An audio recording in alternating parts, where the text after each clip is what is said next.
Okay, so I'm down here at the shop today messing around with some items, and I was kind of curious what they weigh. No one asked for this, but I want to know, so now you guys get to know if you give a darn about it. So here's what I'm up to. I want to use a stainless steel braided line on my calipers. So let me go over to the car over here. And here is my Mark IV with mess everywhere. And here's what I did. I wanted to run a stainless braided line. Obviously, these zip ties will be replaced with a clamp. I'm going to drill and tap this to have a nice clamp. And these are the calipers I use. These are Willwoods. And so this is a brake kit that I designed a long time ago for a Mustang that allows you to adapt a Willwood Superlight to a Mustang spindle, which also, of course, works on the FFR. So here is my line, okay? And as you can see, I still haven't torqued it down. So if you're worried that it's pulling on it too tight, I just haven't tightened everything up yet. So I want to use this hose. I'm not going to use a Ford hose. Okay, so let's go back to the workbench over here, or on top of my toolbox, really. So we go over here, and here is the tab FFR gives you with the kit. And this shape, this funky shape, adapts to a Mustang hardline, which has a end made on the end of the line. Okay, so here's my line. That's a Earl's part.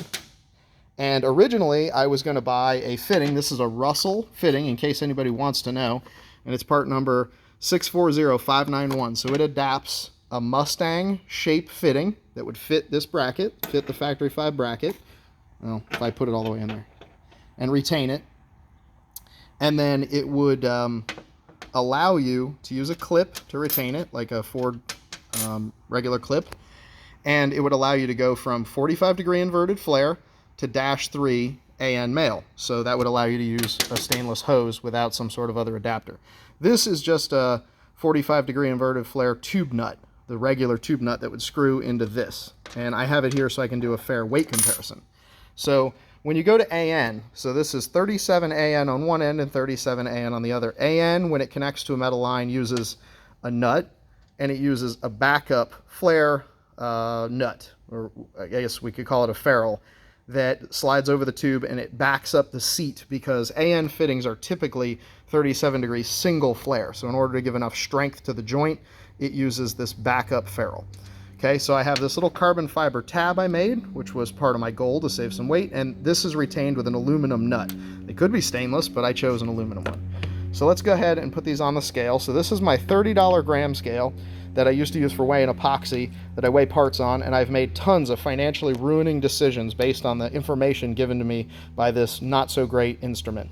So let's start with this. So here is everything. Here's the FFR tab.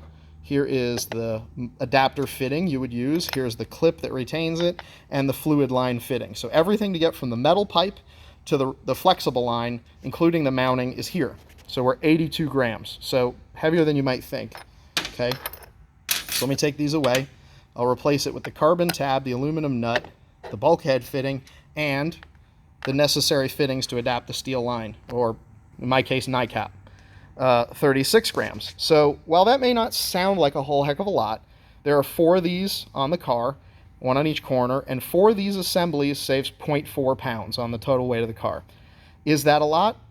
Not really, but ounces become pounds, and if you're trying to shed some weight off the car, which is what I had a goal to do, was to try to get it a little bit lighter without going totally crazy, and this was a way to save half a pound for basically not a whole lot of money. Believe it or not, I mean, the carbon tab would be a little hard to replicate because I made those myself, but this part's actually cheaper than this part.